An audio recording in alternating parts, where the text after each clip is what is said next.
2004ஆம் ஆண்டு சுனாமியில் தமிழகம் மிக கடுமையாக பாதிக்கப்பட்டது. 2004இல் சுனாமியில் தமிழகத்தில் மட்டும் 6065 பேர் இறந்தார்கள். 88 கிராமங்கள் நிலைகுலைந்து அழிந்து போனது. இந்த சூழ்நிலையில் அம்மா அவர்கள் எடுத்த நடவடிக்கையால் 10 கிராமங்களுக்கு ஒரு அமைச்சர், ஒரு IAS அதிகாரி, ஒரு PRO என்ற ஒரு குழுவை அமைத்து உலக வரலாற்றிலேயே இது போன்ற மீட்பு நடவடிக்கை இருந்திருக்காது என்ற அளவில் 3 நாளில் பாதிக்கப்பட்ட கிராமங்களுக்கு மின்சாரம் வழங்கப்பட்டது.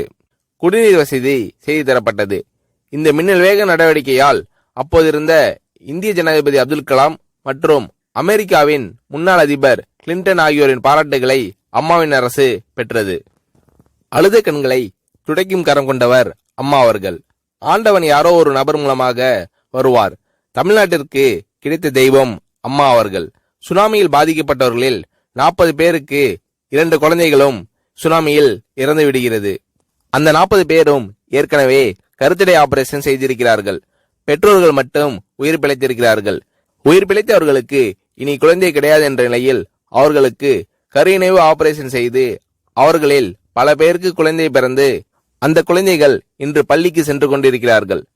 நாகப்பட்டினத்தில் அம்மா அவர்கள் மீனவர்களை சந்தித்த போது மீனவர்கள் கதறி அழுதார்கள்.